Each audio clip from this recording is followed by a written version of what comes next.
Who are the most overrated and underrated players in the NFL? Well, today I'm going to rank 2 players from each team to say whether they are overrated or underrated. It's not to say that if you're overrated, you're bad, and if you're underrated, you're good. It's more about if you're better or worse relative to how most people see you. I'm going to be taking the 2 most interesting cases from each team in the NFL, and I'll be putting them into tiers, which you can see on the screen now. And they're going to be ranked within those tiers to ultimately, at the end of the video, give us a top 10 most overrated and a top 10 most underrated. And the tiers themselves are pretty self-explanatory, right? We have overrated and underrated at the top and the bottom. These are the players who are properly overrated or underrated, the most extreme, egregious cases of each one. People will see them wildly different to how they really are, either good or bad. Might be due to silly narratives like playoff success or lack thereof. Might be draft position, drafted early or late. Might be simply having good box stats, when really if you dive beyond those box stats, they're not as good as that suggests. In the middle, we then have the slightly less egregious cases. We have slightly overrated and slightly underrated. These aren't the worst cases, as I say, but I still think people don't quite see these players how they really are. We're going through this randomly by team, but you can see the players on the screen now that we are eventually going to rank. And make sure, before I get into it, make sure you subscribe for more NFL content, like and leave a comment, push this out to other NFL fans, and feel free in the comments to agree or disagree with me. There's always a lot of discussion around these rankings, and I like reading through every single comment. So if you agree or disagree, tell me why down below. So let's get into it, and we're going to start with a very juicy one, and that is Jaylen Herz of the Philadelphia Eagles, off the back of a Super Bowl win. I think, right, that Jaylen Herz is very clearly a good quarterback. I put him in the good tier when I was doing this for quarterbacks, which if you want to go and watch, it's a few videos ago, go onto my channel, you can see it. I've done quarterbacks, offensive line, tight end, edge, wide receivers, all of those rankings, so you can go and watch those. He is clearly not a bad player. I think we're all in agreement about that. The issue is, though, I think, with Jaylen Herz is that I do see mostly Eagles fans, but also others in the media and others kind of on social media generally, that people say that he's a top 5 quarterback in the National Football League. And I think that is absolutely outrageous generally.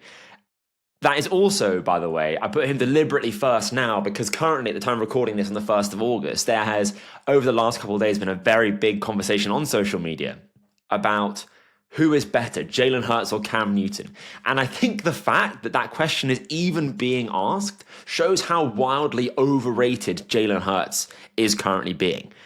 They are comparing, Eagles fans generally are comparing what Jaylen Herz is throwing to in A.J. Brown and Devonta Smith, 2 very good wide receivers. And that does not take away from Jaylen Hertz's ability whatsoever. But Cam Newton was throwing to Devin Funchess and Ted Ginn. Give me strength. Cam Newton, for the time that he was in the NFL, was absolutely elite. The 2015 Cam Newton was one of the best single seasons we've ever seen from an NFL quarterback. Watching his All-22, which has been going around as well, it's completely different to Jaylen Herz. I'm sorry. Eagles fans, I'm sorry. I know Jaylen Herz has won a Super Bowl. I know he's a good quarterback. He's a good rushing threat. He's a good passer. I get it. He's not quite as good as you think he is, if we're being brutally honest with ourselves here. And yes, Cam Newton didn't dive on the fumble. Put that aside, for God's sake. The 2015 Denver Broncos were arguably the best defense ever assembled. ESPN put them number 1 in one of their best defenses of all time list. Eagles fans, and I think some in the media, see Hertz as being in that elite tier of quarterback, which I just think objectively he is not. Now, of course, this is subjective at its core, right? I'm doing these rankings. But I think that generally speaking, most people apart from Eagles fans see Hertz for what it is. This is kind of a pushback mostly against Eagles fans. And I'm sorry, Eagles fans, right? We all have it in our fandom. It's not just you. But I comfortably think that Jaylen Hertz is not elite. I'm going to put him in the overrated tier. He's not going to be at the front of it, I hope. We'll see though at the end of the video. Lane Johnson, I'm saving a bit of face here with Eagles fans who I know are not going to be happy with me and are already commenting furiously below. But just wait one more second. I think Lane Johnson gets forgotten about all too easily and underappreciated because of the perennially dominant Eagles offensive line, right? Jeff Stanton University, the Eagles always have a strong offensive line. Jordan Mailata is the kind of cool Australian that gets, rightly so as well, who is a fantastic offensive lineman, gets a lot of praise. The entire offensive line, I put number 1 in my offensive line rankings. So I think that Lane Johnson is almost unfairly grouped together with the rest of the offensive linemen. Really, I think Lane Johnson is probably right now the single best offensive tackle in the National Football League. And he's only there with, I would say, Trent Williams at the moment in terms of just like dominance for a period of time. Of course, Tristan Wirfs is coming up. Rashawn Slater is coming up. But Lane Johnson is 35 years old. And last season didn't show any signs of slowing down. He is still absolutely 100% elite. 1 sack allowed, only 14 pressures. He's dominant versus the run. He's dominant in pass pro. I think he is OT1, no questions asked. And as a result, I think he's being underrated. I do think, yes, of course, people see Johnson as a good player. This is what I said at the beginning. It's not that Lane Johnson is bad and I think he's a hidden gem. It's that even relative to how most people see him, which is a great offensive tackle, I think that's almost doing him a disservice. I think he's the best offensive tackle. Kirk Cousins. The world has all too quickly forgotten about Kirk Cousins, I think. His career blew up after tearing his Achilles, becoming a statue in the pocket, and then messing up his footwork and throwing 16 interceptions and 24 turnover-worthy plays in just 15 weeks for the Falcons before getting benched and after taking a $100 million contract. He is also 36, turning 37, which I must admit I didn't realise until I was doing research for this very video. But I don't think he's as bad as how his career, maybe at this point, he's he's still a backup in Atlanta. No one's picked him up at the time of recording this on August 1st. I don't think he's as bad as how his career ended, really, at least on the surface.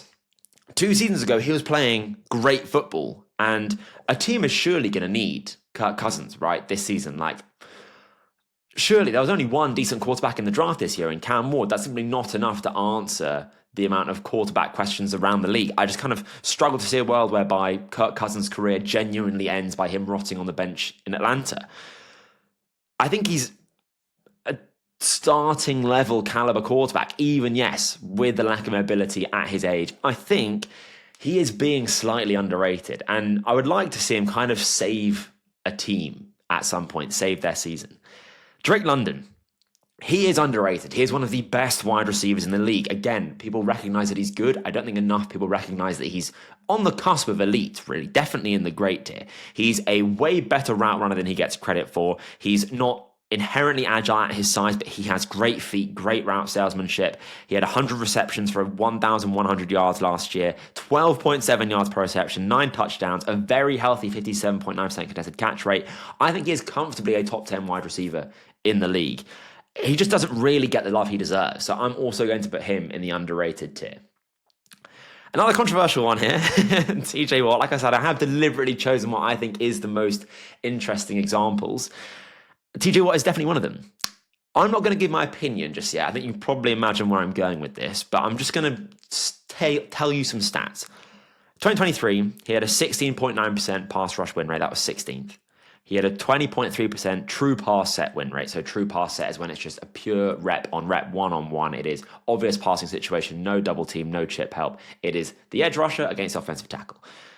20.3% pass rush win rate, true pass set win rate. That was 21st in the NFL. He was 8th in total pressures. He was 1st in sacks. 2024. A 13.3% pass rush win rate, that was 38th in the NFL.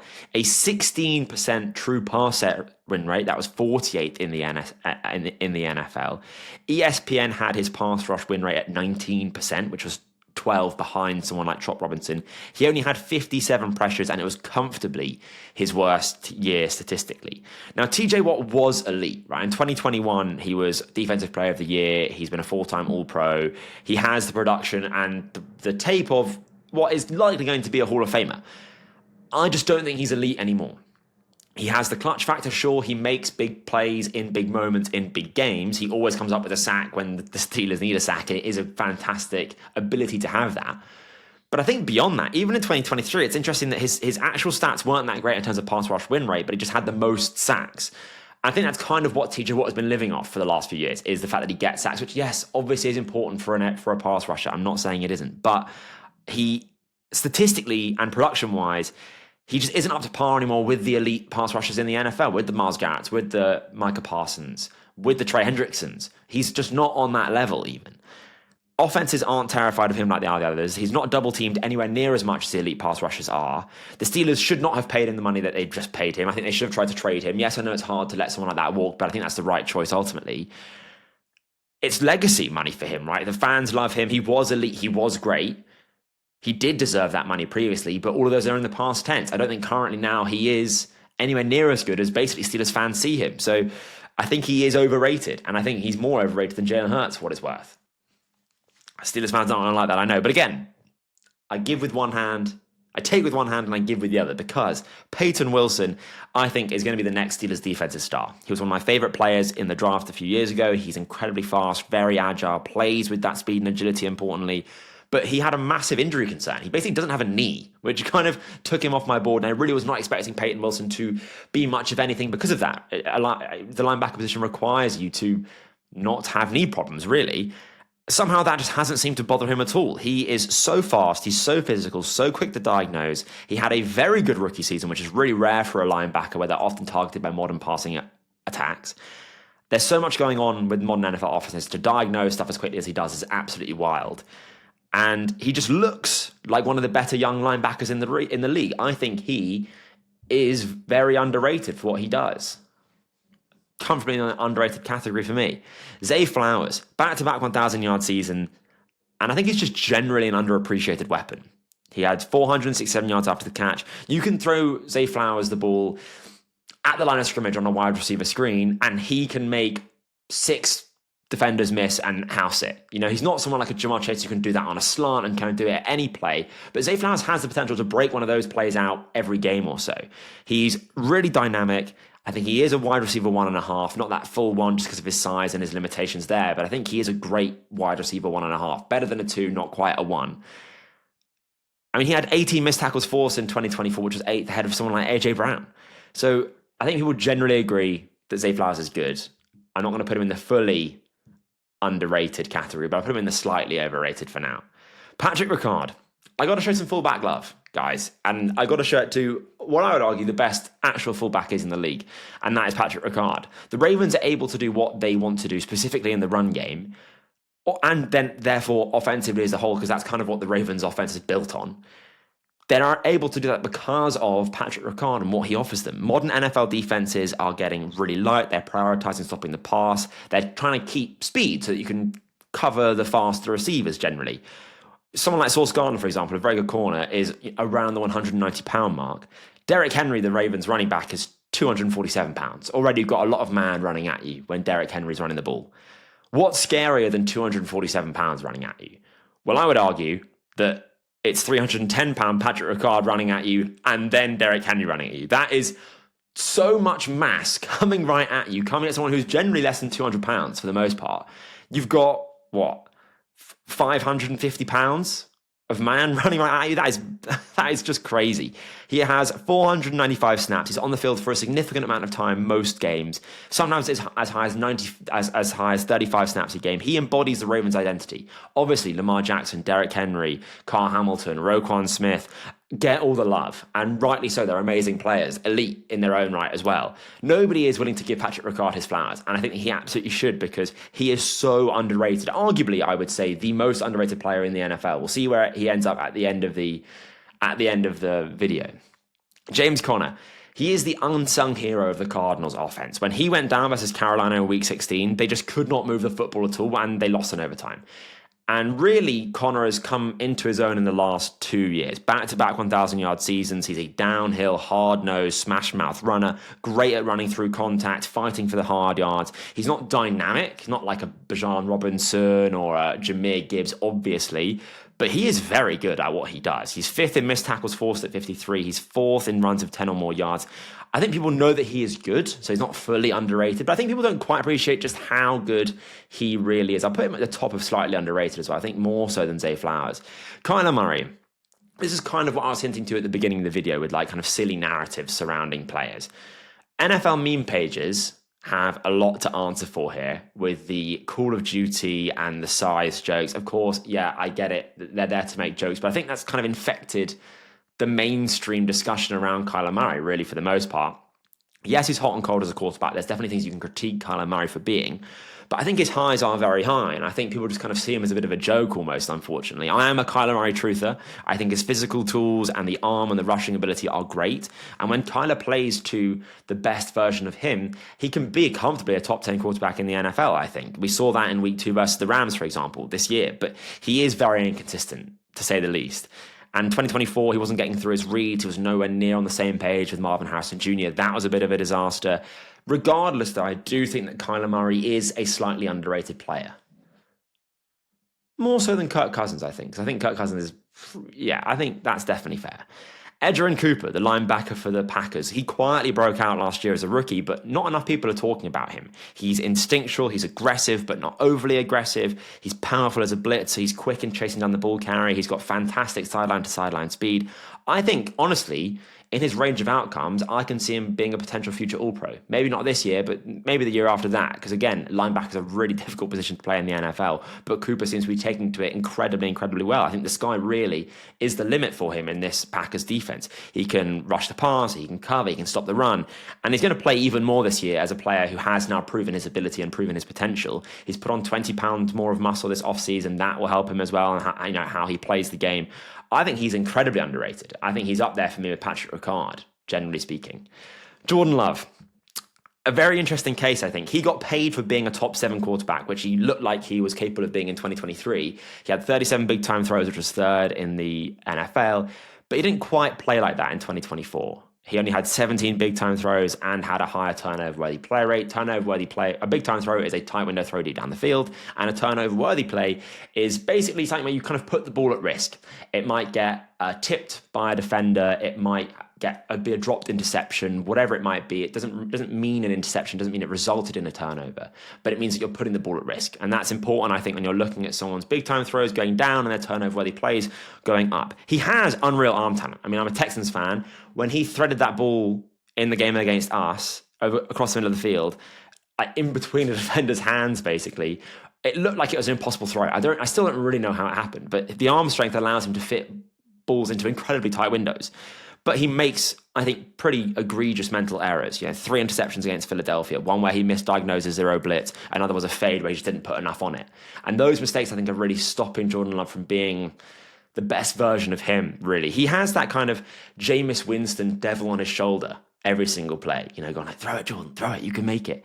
And I think as a result, he is just not quite worth, at least at the moment, the money that he's been paid, which even then was a kind of like, the Packers kind of gave him a contract quickly after the good performance he had in 2023, and I don't think it's quite panned out at the moment.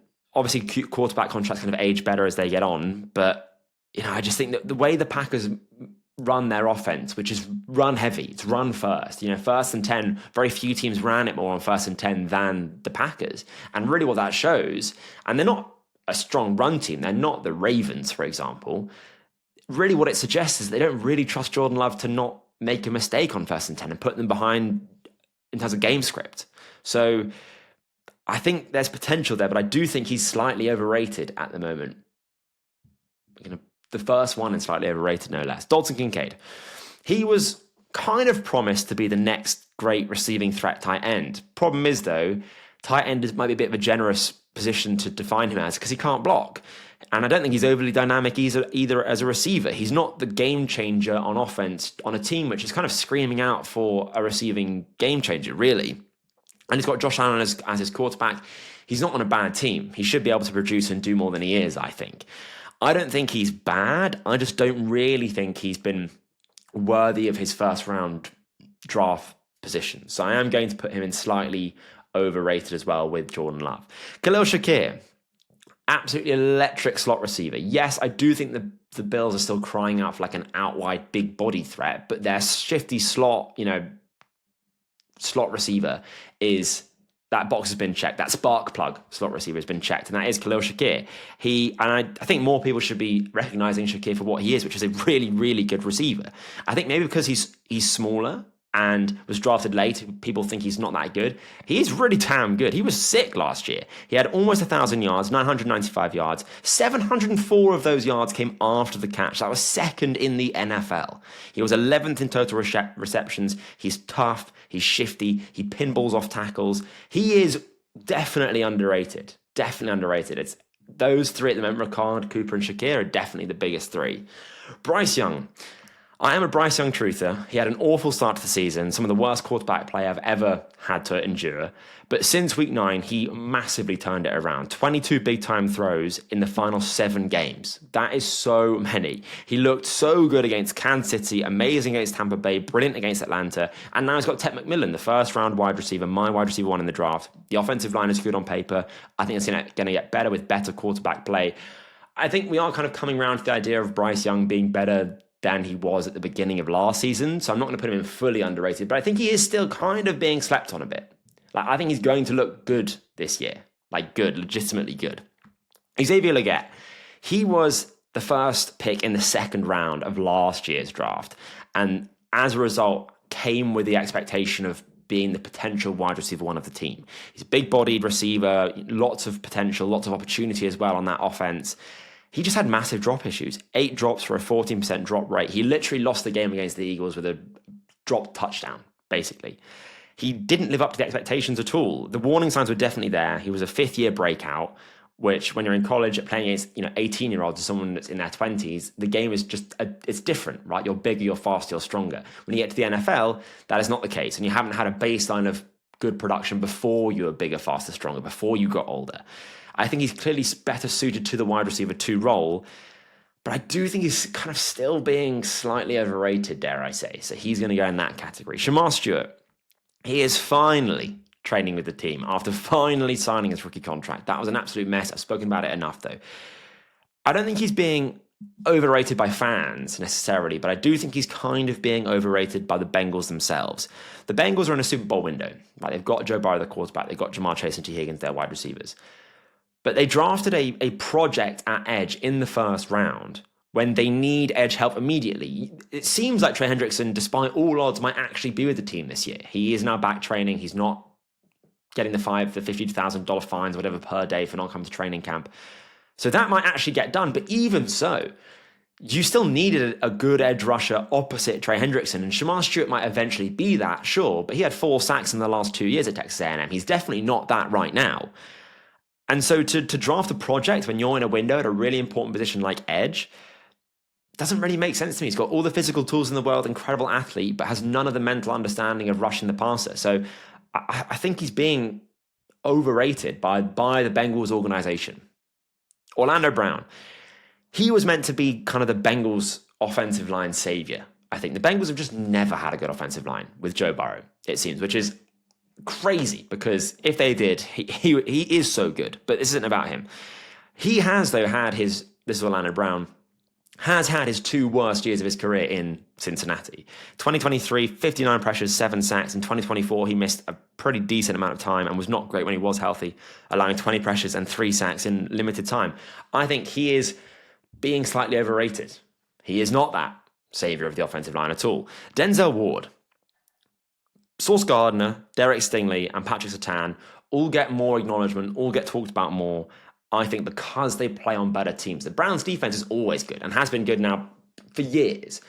But because the Browns as a team aren't good, I think people like talking about, Patrick Surtain on the Broncos, a really exciting upcoming team. Derek Stingley, Texans, they're a playoff team often. Sauce Gardner, he blew up when he first came into the league.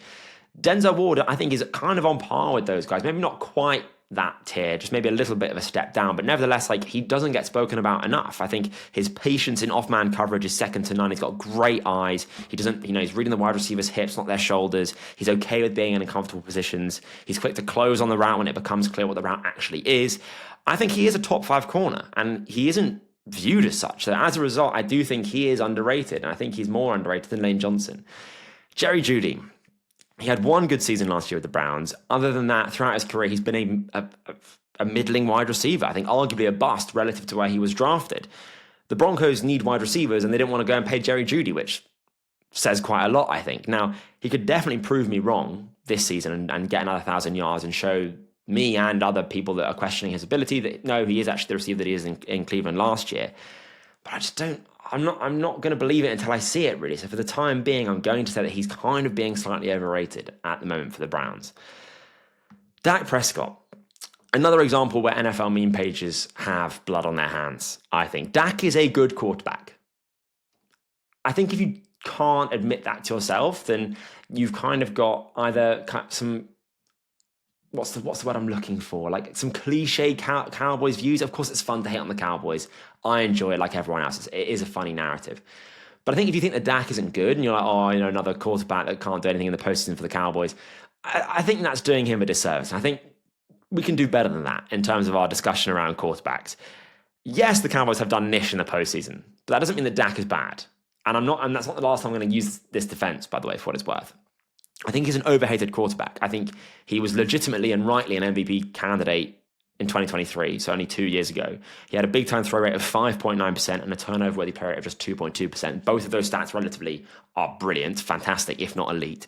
He now has CeeDee Lamb and George Pickens, so he's going to have a better offense. I think it's not just going to be CeeDee Lamb being doubled or bracketed most of every other snap and having no one else to throw to. I don't think he's elite or anything like that, don't get me wrong, but I do think that he is comfortably better than how he's generally viewed by fans specifically. So I'm going to put him in slightly underrated, up there with Bryce Young and James Conner. Now, George Pickens might be the single most overrated wide receiver in recent years. Yes, he makes crazy circus catches. Yes, he makes big blocks. Yes, the NFL love putting his highlights on their socials and everyone looks at it. And yeah, they're great. They are great. But they are specific plays that have been drawn, and obviously you don't see the rest of the product on the field. Pickens is clearly good, right? I do want to stress that. He's had 800 yards, 1,190 yards, 987 yards over the 3 years. Like he's obviously good. He's productive. But I also think he's clearly better suited to being a wide receiver 2 than being a wide receiver 1. I think many people have heralded him as the next electric wide receiver out there with Jamar Chase and Justin Jefferson, which I think he's really comfortably not in that level at all, really. I've never seen, as a result, a wide receiver 2 get so much hype in my life. Like, he gets spoken about more than T. Higgins. I think T. Higgins is much better than George Pickens, for what it's worth. He will be a good wide receiver 2. Again, being overrated doesn't mean you're bad. I think he's going to be a good wide receiver 2, definitely. And it sounds weird to say he's overrated as a result, but I think he's a prime example of what I'm trying to talk about here, which is you're overrated or underrated based on how people, fans, the media, whatever it might be, generally see you. And I think generally people see Pickens as this incredibly exciting player who can make amazing circus catches every catch and is blocking people to the ground every play. He's not that. And that is what I'm pushing back against. So I'm going to say he's overrated. But I do want to stress, he's a good player. Nevertheless, he's overrated. Bo Nix. It's hard for me to pin down if Bo Nix is slightly overrated or slightly underrated. The case for slightly overrated is that I said post-draft that Bo Nix would operate Sean Payton's offensive system exactly how he wants it to be run, which is, on time, avoiding sacks, avoiding negative plays.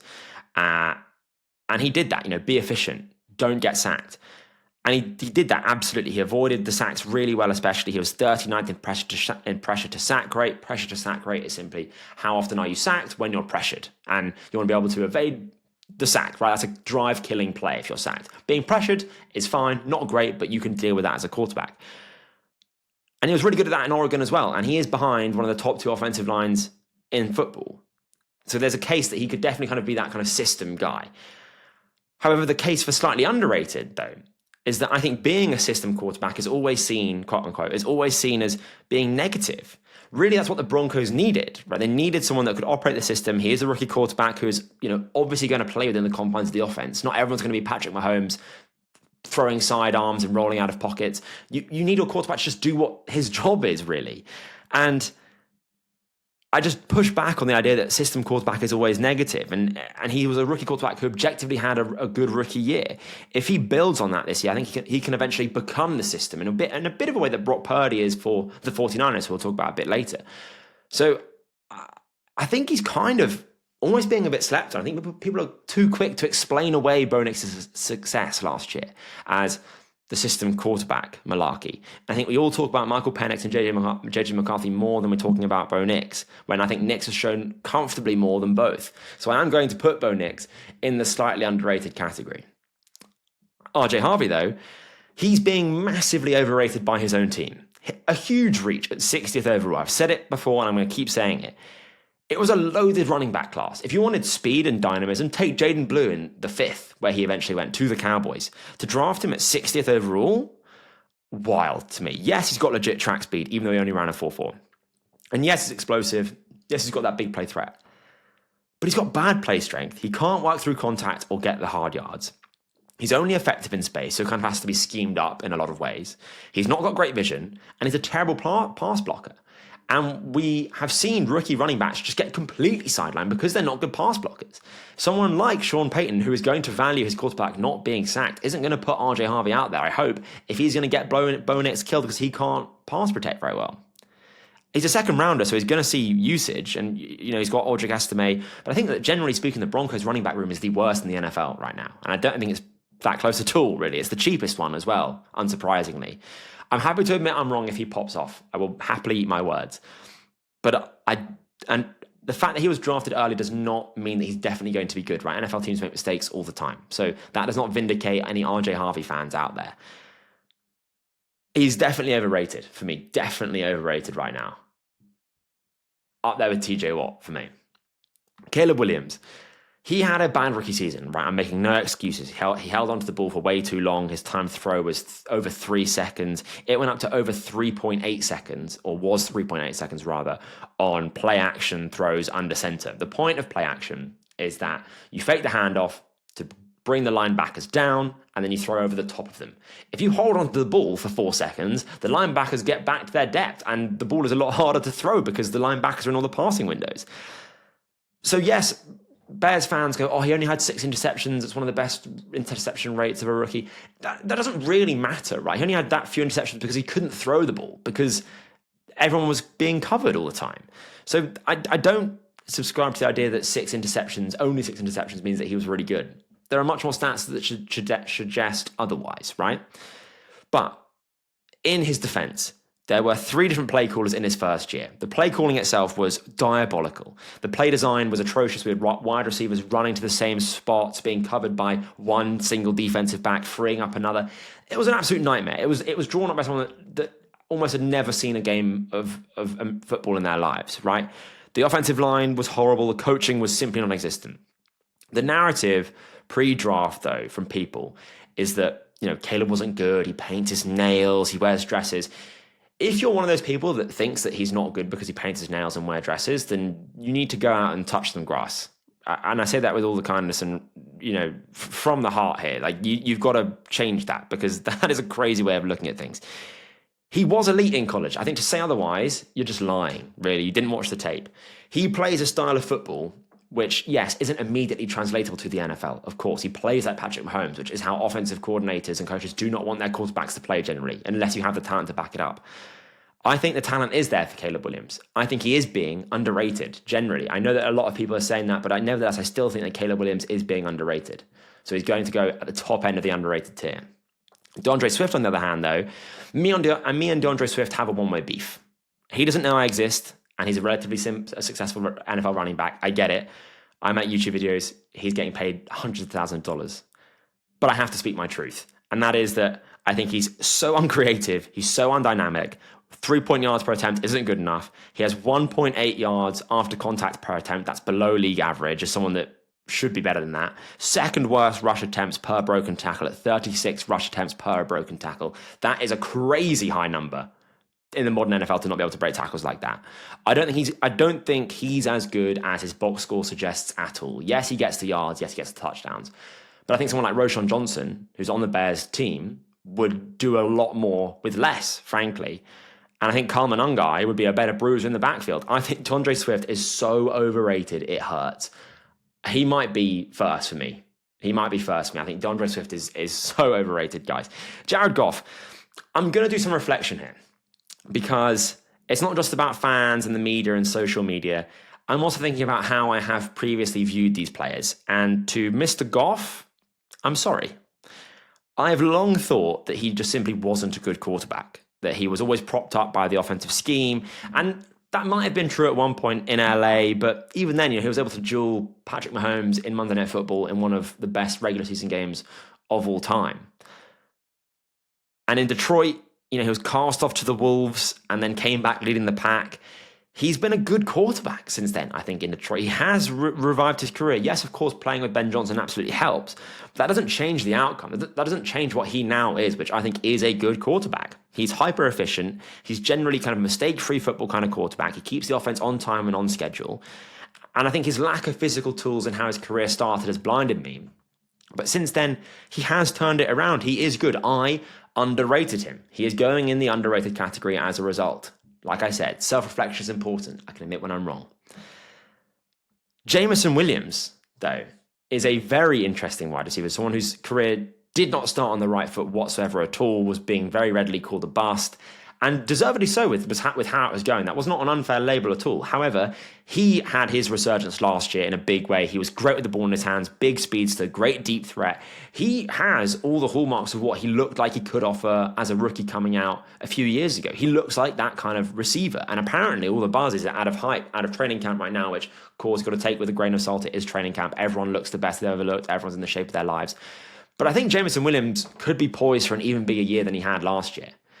And so I think he is being slightly underrated. And I'm going to put him at the top of that as well, for what it's worth, because I think Jameson Williams can have a really big year. Jalen Petrie, a very underrated player. In many ways, I think he is the kind of linchpin of the Texans defense, which is a very, very good defense, one of the best in the league, top 5, I would say, as a homer, but I think that's fair. The Texans paid Jalen Petrie this offseason, 3 years, $39 million. He's now the second highest slot defender. And that seems like a lot for a sub-package player. Sub-package meaning like the nickel formation, which is the slot, nickel. Often teams have a linebacker there instead of an extra defensive back. But for the Texans, they run the second highest rate of nickel coverage in the NFL at 82%. That's their go-to formation. Jalen Petrie is on the field more than he is not. You're not paying a guy that's only going to get a few snaps a game that amount of money. He's amazing in run support. He can blitz. He's strong in coverage. He's incredibly diverse. He's a slot safety, not a slot corner. He just packs a massive punch, which allows him to be, in my opinion, the best nickel defender in the league. I think he is crazy underrated. I think he's a potential top 3 guy for me, definitely. Nico Collins. Everyone knows that Nico Collins is a good wide receiver. I would argue he's even better than good, though. I think he has now ascended into the elite tier of wide receiver, up there with the A.J. Browns, the Jamar Chases, the Justin Jeffersons. He was averaging 113 yards per game in weeks 1 to 5 last year before he got injured. He is a dominant outside wide receiver. He is great after the catch. He's got a big body that can move well, good in contested catch situations. He's got crazy stop-start ability. He demands so much attention from defenses. With Jaden Higgins as well, Nico Collins could see more time in the slot or off the line of scrimmage. He's just so good. Nico Collins is so good. I think people recognize he's good, so he's not going to be completely underrated, but I will nevertheless put him in slightly underrated. Next to Zay Flowers, I think is fair. Daniel Jones, another overhated quarterback. He clearly has his limitations, right? His decision making is pretty terrible. He was obviously overpaid and was obviously overdrafted. But I think now we can kind of put the overdrafting and the overpaying to one side because that was so long ago now. And if you take that aside, his paycheck and the draft position, the 6th overall pick, which both are wild, I think that he could see a resurgence in India. And I think he's actually a better quarterback than people give him credit for generally. Like, there's currently no starting quarterback for the Colts, which is good and bad in the sense that it's bad in the sense that no one has yet won the starting role between him and Richardson, which is concerning. I don't know of another case where the starting quarterback hasn't been announced this late into training camp. But it's good in the sense that no one has won it yet. That Daniel Jones could still win it, when I think it's probably Anthony Richardson's to lose, if I'm being honest with you. And I think Daniel Jones can kind of do what he can do in his remit, which is kind of the short passing game, which is what the Colts are going to be looking to do with Richardson anyway. He's a good rushing threat as well. They're not going to be scared of injuring him and getting their star quarterback that they're paying millions of dollars for get injured. I think we're going to see a decent year from Daniel Jones if he plays, and potentially a career resurgence, not like Sam Darnold, but if you squint and stand far away, it looks a little bit like Sam Darnold's. I'm going to put him in slightly underrated. I'm going to put him at the top of that as well, for what it's worth. Bernhard Raimann, it's hard for an offensive lineman, I think, with how little coverage they generally get, for them to be either overrated or underrated, generally speaking. And the offensive line is not spoken about enough. They need more hype than they get. But Raimann is underrated for an offensive lineman, and that is really saying something. He has been a very good tackle since he was drafted in the 3rd round 3 years ago. He only allowed 20 pressures last year. I think he is definitely underrated and high up on that list as well for me. At the moment, top 4. But we'll see where he ends up. And if you haven't already, do subscribe, do like the video, do comment. I want to hear it all. Trent McDuffie. He is the 3rd cornerback in that kind of ascending young group with Sauce Gardner and Derek Stingley. And that kind of next gen of corners kind of coming up for a second contract. 2/3 of them have got it already. Trent McDuffie is now the only one not to.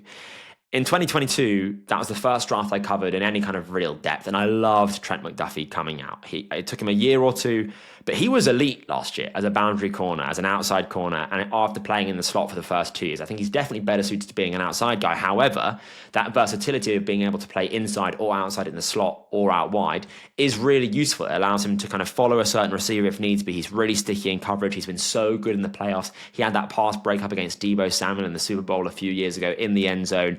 The Chiefs, I think, and I don't think this is hyperbole to say at all, I think the Chiefs wouldn't be where they are without Trent McDuffie on defense, frankly. He is definitely underrated, and again, at the higher end of underrated, I would say, more so than Caleb Williams. Leoch, the offense, there's a trend here for me with the Chiefs. I think the offense and Chris Jones get all the praise, and rightly so. Patrick Mahomes is the best quarterback in the league, one of the best quarterbacks of all time. Chris Jones is also elite in his own right, and they deserve the love they get. But Leoch as a linebacker is really criminally underrated. He's so physical. He plays mean and tough. It's what you kind of want from a star linebacker. He has that mentality, which I think you can't really coach.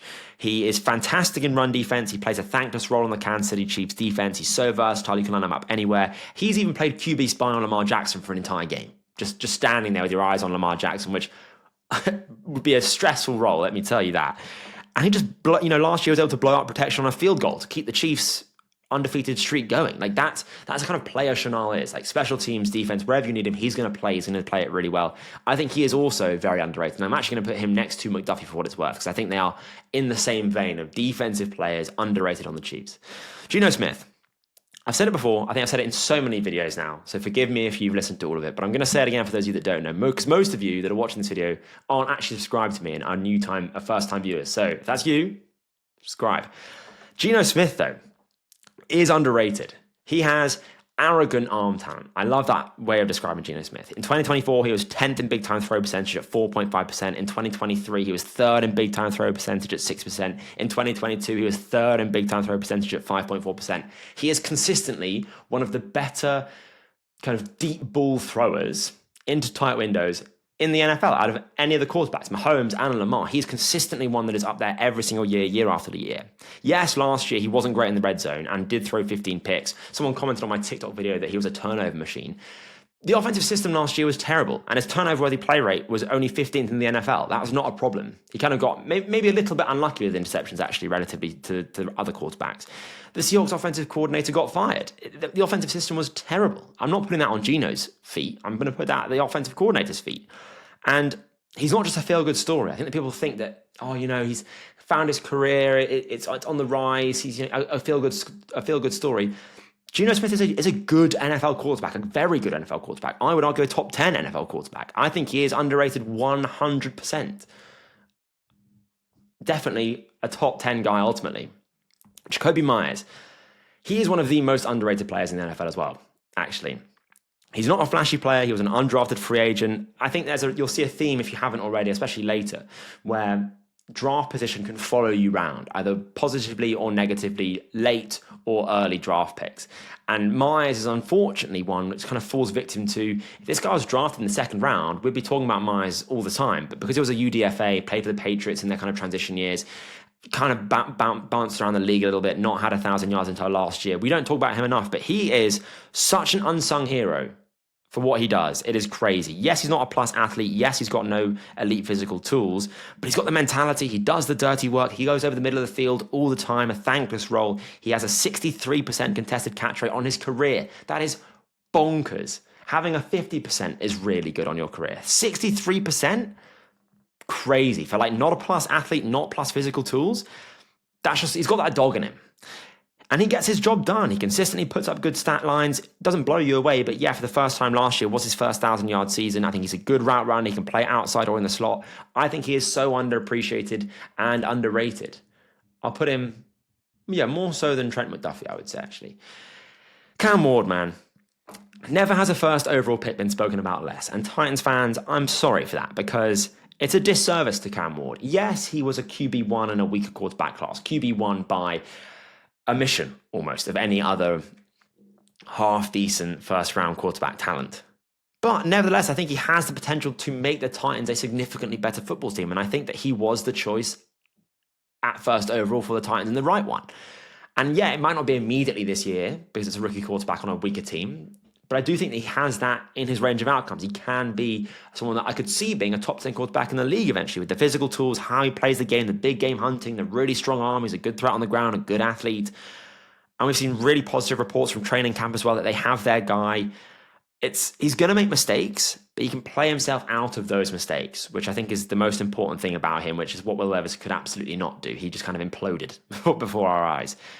The Titans have their QB1 at the moment, and no one seems to care about that. So yeah, I'm going to put him in the underrated category 100%.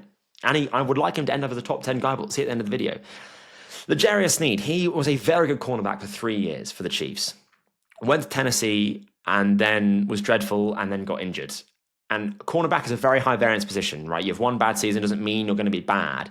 But he is someone that needs to turn this around pretty quick. Right? He's not a young player anymore. It's harsh to say that he is fully overrated, so I'm going to put him in the slightly overrated tier and towards the end of it as well.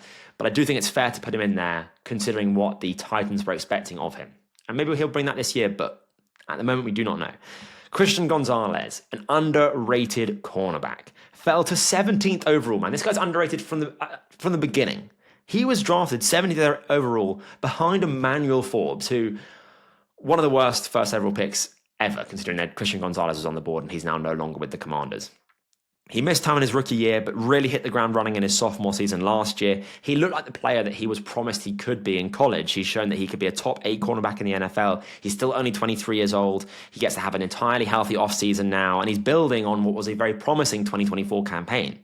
He will be, interestingly, going against Justin Jefferson in training camp at the joint practices. So I think we're going to see a lot of interesting clips from that rolling in. I think we're going to see a lot of Christian Gonzalez wins, for what it's worth. He is the second highest rated cornerback in Madden. So I can't say he's wholly underrated. Not that I'm going off the Madden ratings at all. I don't even play Madden. But as a result, I can't say that he's like a hidden gem, completely underrated. So I will say he's slightly underrated. But nevertheless, he is definitely underrated to a degree. I'll put him there. Stefon Diggs. He has consistently been a great wide receiver since 2017 for the Vikings and for Buffalo. He was injured for the 1 year that he was with the Texans, unfortunately. But I think that Patriots fans and maybe the Patriots organization are expecting him to be that 1,200 plus yard wide receiver 1, which I think is very unlikely at 31, 32 years of age. I still think he'll be effective and reliable and will be able to separate and has that veteran savviness that does help older wide receivers. But I don't think he's going to be I don't think he's going to be particularly explosive or dynamic, and he is coming off a torn ACL. So I have a lot of questions, more than answers, about Stefon Diggs at the moment. I think he is slightly overrated for what it is worth. Ivan Pace Jr., the Vikings linebacker, he was a UDFA in 2023, which was quite surprising, I think. I think he deserved to get drafted, and I think he's already shown that he should have been drafted, definitely. And arguably pretty highly at that. He's gone to the Brian Flores defense where you need to be good at multiple things, wear multiple hats, be versatile.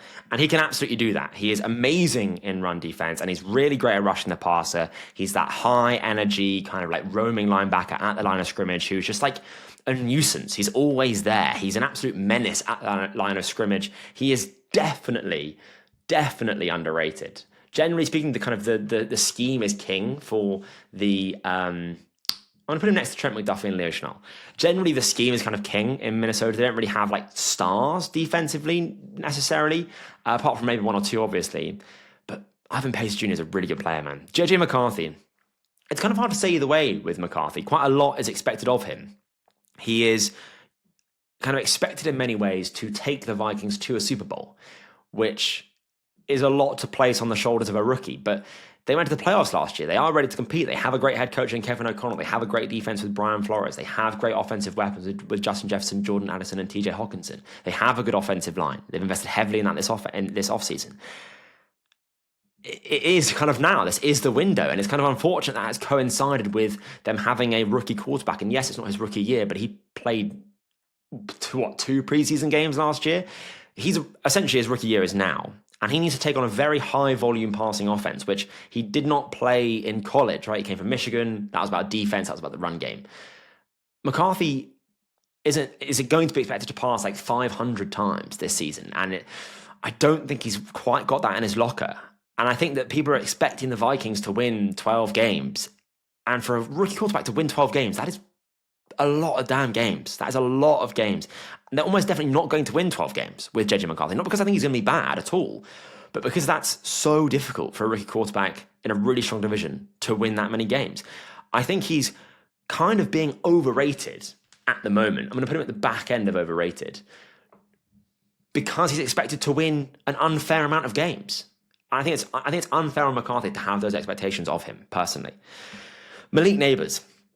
He is clearly not properly underrated, right? Malik Neighbors is not a diamond in the rough. He had an amazing rookie campaign. He was the 6th overall pick, 109 receptions, 1,204 yards, 7 touchdowns. So agile, such a great route runner, such a great separator. You can line him up anywhere, in the slot, out wide. He is a true modern wide receiver. He is, though, slightly underrated because he's not just an exciting, young, good wide receiver. I think he's already a top 10 wide receiver in the NFL and is kind of still in this kind of like rookie young bubble whereby, we'll see in a few years how good he is. No, he's the real deal. I think that's pretty clear, right? You don't get the production he got while being injured by just being a young receiver. It doesn't work that way. He is generally a really good player and he could potentially be a top 5 guy in a year or two if they actually add a decent offense around him. But nevertheless, I do think that Neighbors is slightly underrated. Around the James Conner Bo Nix. Andrew Thomas, when he's healthy, he is one of the better tackles in the game. But he can't stay healthy. And having a great tackle for 8 games a season and then having to put in a bad tackle for the other 10 isn't that helpful to a team, actually, unfortunately. Availability is the best ability, and you're only a good tackle if you can be a good tackle on the field. So I think that as a result, Andrew Thomas is being slightly overrated. I am a little bit concerned for this Giants offensive line because I am concerned about Andrew Thomas's health. Deion Henley. He is incredibly athletic, incredibly explosive, a very young linebacker who can do some crazy things on the field. I think that if you squint and step far back, he looks a little bit like Fred Warner. Now, I'm not saying that he is Fred Warner now. He might not even turn into that eventually, but I think he plays the game in eerily the same way as Fred Warner, which is a great comparison, don't get me wrong, but I think he has that kind of potential and that kind of ability. I think he is being underrated. A lot of underrated players here. This is more positive than I was expecting, to be fair. I think around there. Justin Herbert, Pookie. He is underrated, man. And I will admit that I was too quick to put him with the likes of the Joe Burrows and the Lamar Jacksons and the Patrick Mahomes and the Josh Allens of the world. But I think the narrative around him is bonkers. You kind of either fall into 2 camps. And yeah, okay, I'm falling into one and I'm falling victim to the same thing. But I think people in the other camp are not seeing the wood for the trees, if I'm being honest. People say that he's achieved nothing. He's never won a playoff game. He choked versus the Jags and they were 27-0 up. I don't really care about that, to be honest. I don't care. I don't care about playoff success or Super Bowl wins or losses. It's an 18-game season. It's hard to get into the postseason.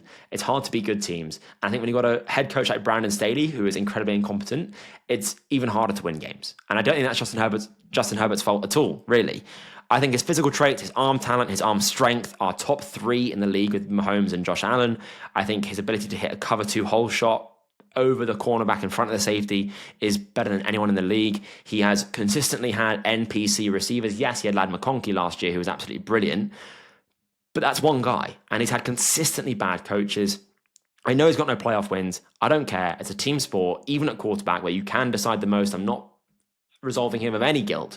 But I think to just kind of brush away his talent, which is obvious, by saying, oh, but he's got no playoff wins, is boring. It's a boring narrative, honestly. So yes, there is an element of projection with Herbert. Yes, he's the king of the ifs and buts and the maybes. But he passes the eye test for me. And I'm trusting what I see on the field. And I know that greatness is coming. I am going to put him in underrated. And he is going to be a top 10 guy. God damn it. Chase Young. Clearly a bust relative to his draft position. He was a 2nd overall pick. He looked great in his rookie year. Never recreated that in Washington, though. But look, he did have 11 sacks with San Francisco in 2023. He did have 7 sacks last year for New Orleans. If we take his draft position out of the equation, I think he's a decent NFL pass rusher. I think he is slightly underrated. I think he's slightly underrated. About the kind of Zay Flowers, Kyler Murray angle. Talisi Fuanga, no one cares about the Saints. No one cares about their rookie, now sophomore offensive lineman. But Fuanga looks like the real deal. He pancakes galore, litters his tape. I'm expecting an even bigger jump from him next year. He's vicious in the way that you want your offensive lineman to be. He was in college. He is in the NFL. I think he is underrated. Towards the back end, because I think he was a high prospect, but I do think that he is still actually underrated, not just slightly underrated. Brock Purdy, another reflective moment for me here. I previously labelled him as a system quarterback, the stars like Debo and Ayuk and Christian McCaffrey carry him, that the Shanahan system carried him, that Jimmy G went to a Super Bowl, so obviously if Brock Purdy can, then it's because Jimmy G could. That's just not true, right? And I can hold my hands up and admit that, 49ers fans. The Shanahan system, what is kind of referred to it in general in the media now, isn't actually what they run in San Francisco anymore. And that's because they have a quarterback who can do things that his other previous quarterbacks were not capable of doing. Brock Purdy is the system, not the other way around. Brock Purdy last year was kind of carrying the 49ers, not the other way around. He saved this regime as well, right? Trey Lance was a bust. 3 first-round picks it cost. They took a 7th-round flyer on a quarterback, and he is capable of genuinely winning games, genuinely putting the team on his back, and turning the tide when they're losing. And he's not just a placeholder quarterback, which is kind of what I was guilty of, and many people are guilty of. And I think a part of Purdy's value, which was also blinding me a bit, was his pay relative to his play. So he was a 7th-round pick, playing at a first-round pick level, and that discrepancy in how much you're paying allowed the 49ers to build a great team around him. And I thought that by having to pay him, you're removing a large part of Purdy's value, and you are, but Purdy offers you more than just the value of his contract. And I think paying him was the right choice. I think Brock Purdy is also underrated. I'm going to put him there with Justin Herbert for me. Juwan Jennings, always the bridesmaid, never the bride in San Francisco, right? He's always behind Deebo Samuel, then Ayuk, then Ricky Pearsall was drafted. He had 975 yards last year, had 175 yards in a single game. But Pearsall's going to be back healthy. Ayuk's going to be back healthy. He's always going to be that wide receiver 2, wide receiver 3. And so I think he is slightly underrated for that reason. I think he's better suited to that role. But I think he isn't spoken about enough as how well he fills it. Ernest Jones, Mike McDonald, the head coach of the Seattle Seahawks, his defenses require a linebacker as the linchpin, the kind of the quarterback of the defense, if you will. And the Ravens defense got significantly better 2 years ago when they added Roquan Smith to the mix. The Seahawks defense last year also got significantly better when they added Ernest Jones. There are bigger names on the Seahawks defense, right? There's Devin Witherspoon, there's Byron Murphy, even some kind of legacy players like Uchenna Nwosu.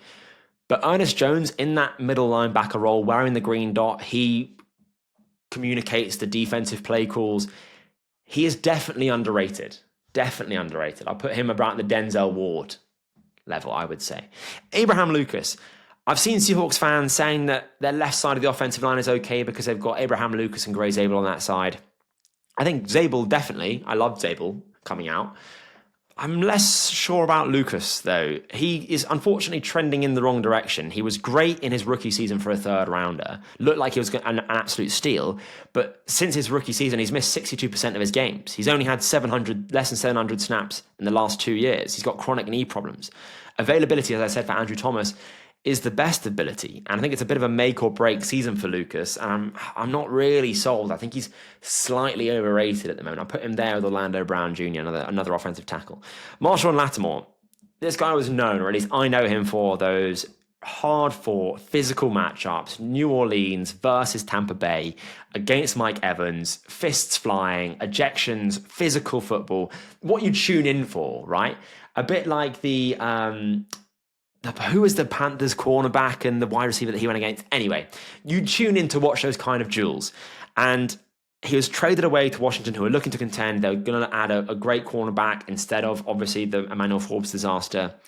But he got to Washington and just looked completely different. He was not his usual self. Yes, he said recently in an interview that he had a hamstring injury, that he was kind of forced back from early. He felt like he needed to play because the Commanders had traded for him, and that he was, playing for a team that was trying to win a Super Bowl, and so was never really like going 100%. But nevertheless, I think it was concerning what we saw from Lattimore.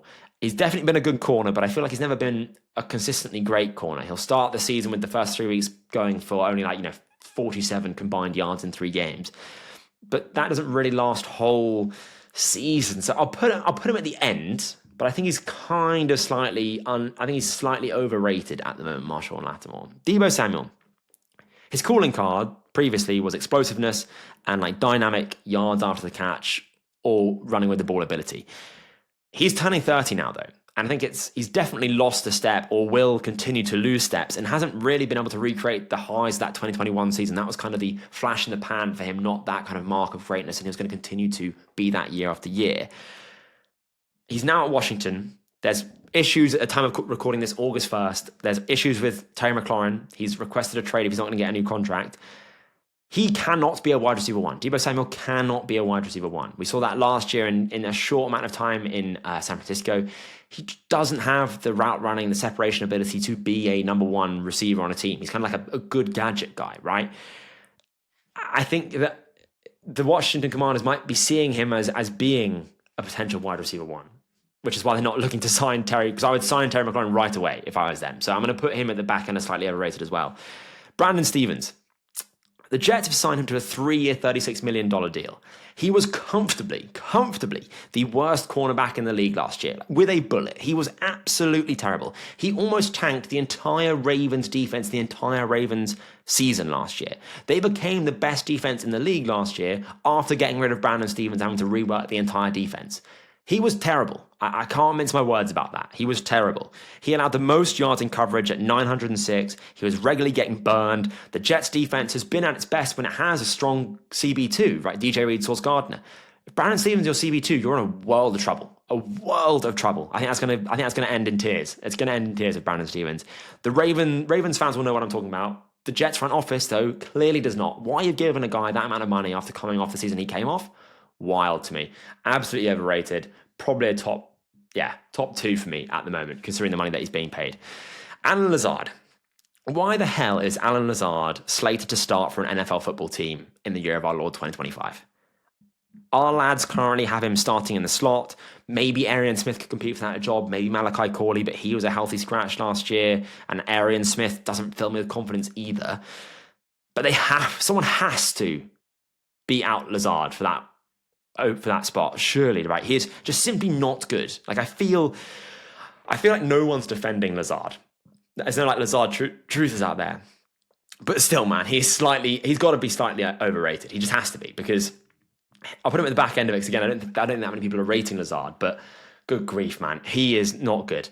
Walker Little. He's a criminally underrated tackle, I think. I loved him coming out of Stanford. He was drafted in the second round in 2021. Started off a bit shaky, but he's shown that he's a rock-solid tackle, really. I think he goes in the slightly underrated tier, absolutely, kind of around the Jawan Jennings, I would say. I think people know that he's pretty good, but maybe not quite as good as he actually is.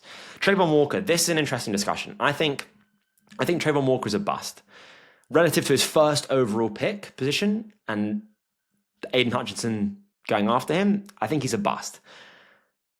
Yes, he put up 56 pressures and 10 sacks last year, but loads of Trayvon Walker's production comes from either unblocked pressures or stunts or cleanup sacks. So it's not him winning. They're not clean wins. He's not like beating a tackle, not beating a guard, and hitting the quarterback the best pass rushers are. But he is actually a pretty decent NFL player, right? People only see him as being the first overall pick who can't quite take that step from brimming with potential to realized potential. But as a result, I think there's kind of like an overcorrection from his draft position. I think he's the bust element relative to the first overall pick is coming into it too much there. I think, he is a bust, but I think we can also now kind of put that to one side and be like, look, he is actually a fine player. Bust isn't always bad. So I think as a result, I think Trayvon Walker, I'll put him at the end. I think he is kind of underrated, actually. It depends who's looking at him, don't get me wrong, but from where I'm standing, I think Trayvon Walker is underrated. Tua Tagovailoa, I think we know what Tua is, right? We know his limitations. We know he's got a weaker arm. We know he's got serious injury problems. But I think we kind of put the offensive woes, a one-dimensional offense where we've got to really ask questions of Mike McDaniel. We put the feet of that at Tua. And I think that because we know that Tua is not that great, there's a bit of an overcorrection there as well. I think Tua is a fine quarterback. I just don't think he's much more than that. But I think people are going too far now and saying that he's bad. I don't think Tua is bad. So I think he is slightly underrated now, Tua. And I'll put him at the back end of that as well. Darren Waller. What the hell? What the hell? changing the trajectory of Dolphins offense, which needs to get away from speed and get better just in other facets of the game, is not achieved by signing a 33-year-old SoundCloud rapper. He has to go overrated, right? He just has to be. He has to be overrated. That's crazy. That is crazy. He could be the starting tight end, for God's sake. Wild.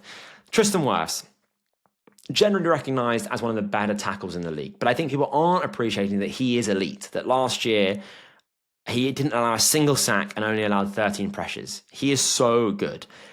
I think he simply doesn't really get the praise that he deserves, really. I think people put him in the same tier as Penei Sewell, and I think Tristan Wirfs is comfortably a lot better than Penei Sewell, who I think is very good in his own right, but I think Wirfs is so clearly superior, especially in pass protection.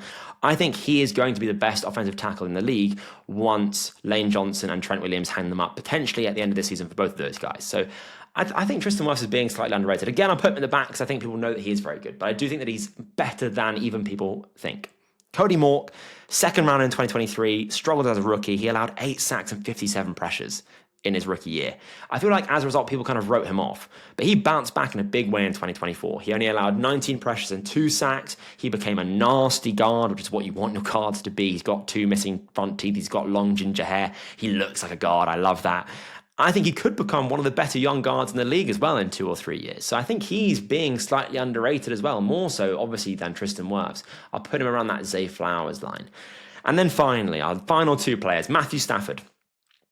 Again, recognized as being a good quarterback, but he is, I would argue, he's comfortably been a top 6 quarterback really since he's entered the league. I think Matthew Stafford, he was the one that pioneered the no-look pass. It was only cool when Patrick Mahomes did it, right? Give Matthew Stafford his goddamn flowers. He's great at pushing the ball down the field. He's always had a good big-time throw rate. He's a veteran of understanding defenses. I know he's older, but I think he could potentially, even this year now, as late and as injured as he is in his career, he could still win a Super Bowl. And I think perennially, throughout his time in the league, he's kind of been underappreciated. Playing for the Lions kind of inherently means you are underappreciated. But he's always been a tier 2 guy behind the likes of obviously Tom Brady, Aaron Rodgers, Breeze, Patrick Mahomes, Josh Allen, Patrick Lamar. He's always been that kind of tier 2 guy. But to always be a tier 2 guy for 12, 13, 14 years is so impressive. So he is just better than what people think. And I know people think he's good, but Matthew Stafford is just so readily forgotten about in quarterback debates and top 10 quarterback lists because he's just always been so good and people kind of forget about that. I think he is pretty comfortably underrated, and I'm going to put him with the quarterbacks in that Justin Herbert, Purdy, Stafford, Ward list. And finally, Puka Nacua.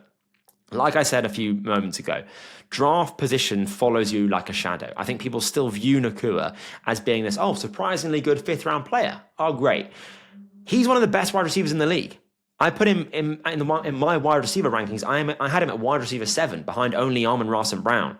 He offers so much more than just a good wide receiver. He had 1,103 and 131 receiving yards last year while missing 6 games, right? He fits the scheme he's in so well. He can rush the ball himself. He can catch. He can block. He'll crack down on defensive ends. He can, meet linebackers in the hole as a lead blocker. He gets down and dirty. Great after the catch. 581 yards after the catch. He's clutch, can make big plays in big moments.